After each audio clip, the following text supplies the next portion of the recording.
My name is Jenny. Welcome to my channel, JK Star 80 Reader. Today I'm doing a Friday Reads. These are the books I want to get to this Friday and into the next week. So let's get going. The first book I have to show you, it is The Villa by Rachel Hawkins. So I read about 50 pages of this book and so far so good. The book follows Emily and Chess. They are best friends and decide to go on a vacation to a villa in Italy. They're staying there for several weeks. During their stay, they encounter a mystery that dates back to the 70s when the villa was home to rock stars.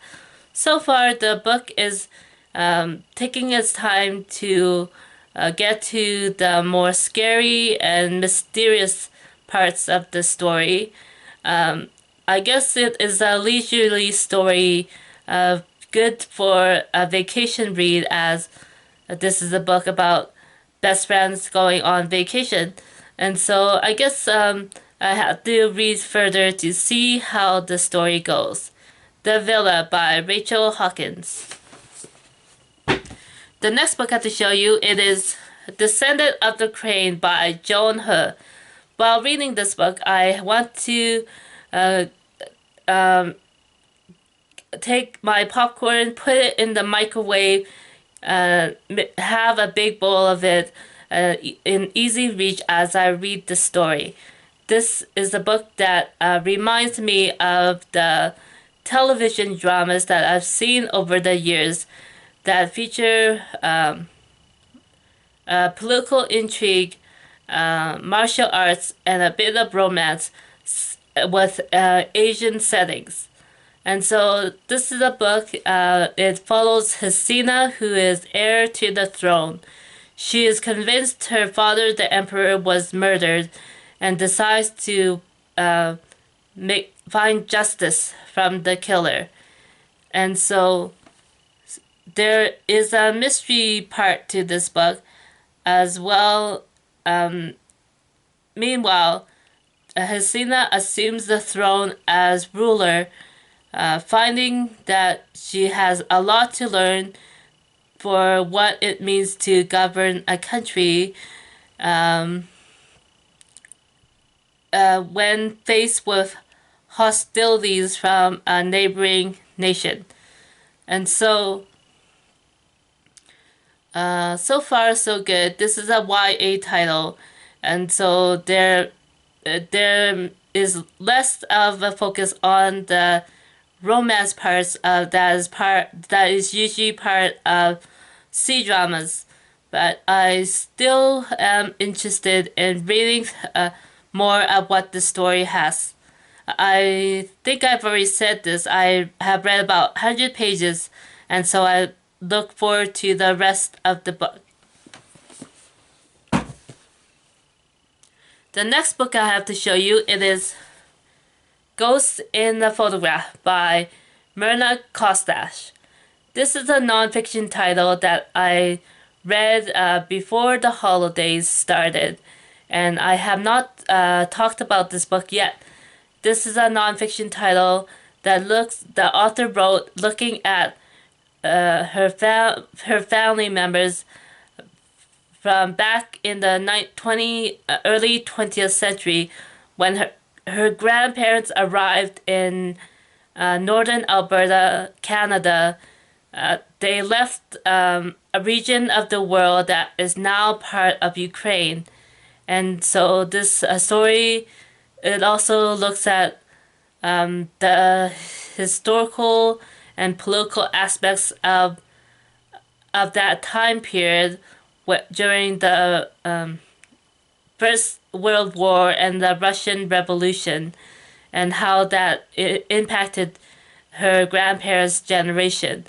And so much of this book has to do with how her grandparents made a living in northern Alberta as settlers with a few supports from the government of that time.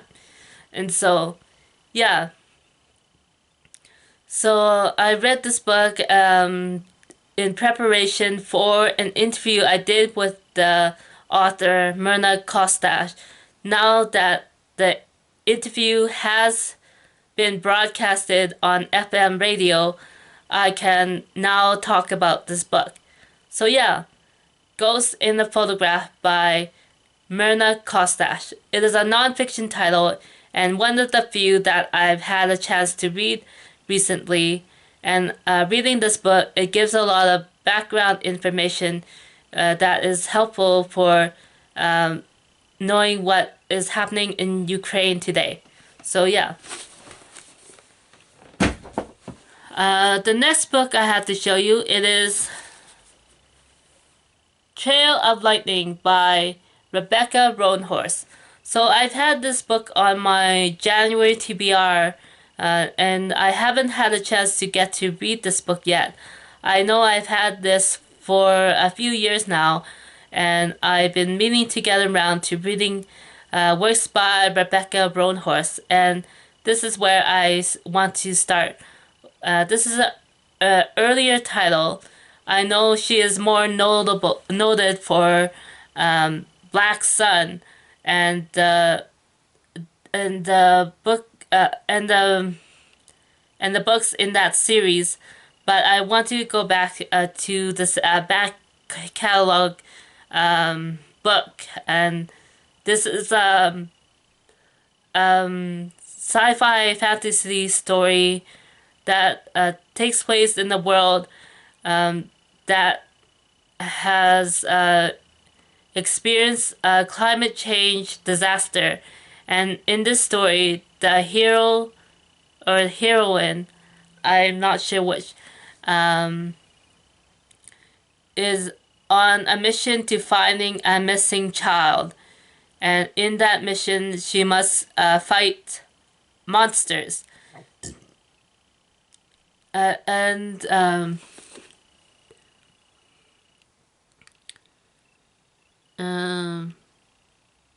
Yeah, the monster hunter, Maggie Hosky, is from the Dinata, which was formerly the Navajo reservation.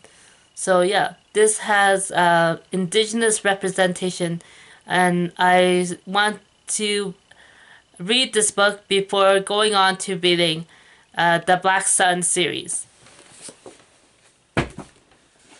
And one more book, and this is my library book pick of the week. This book is Witchmark by C.L. Polk. So I have a stack of library books that I have kept in my room over the last few weeks, and I am trying to find works among those stacks that I am interested in. And so this is the one that I've had for a while and I want to get to. This is also a backlist title, one of the earlier works by C.L. Polk. I have read their more recent title, The Midnight Bargain. But before going to their new book, I have decided to go back to read, I guess, what is a debut fantasy story set in Edwardian England. So yeah, Witchmark by C.L. Polk. Okay, that's it for me for this video. Thanks for watching, and I'll see you again next time. Bye!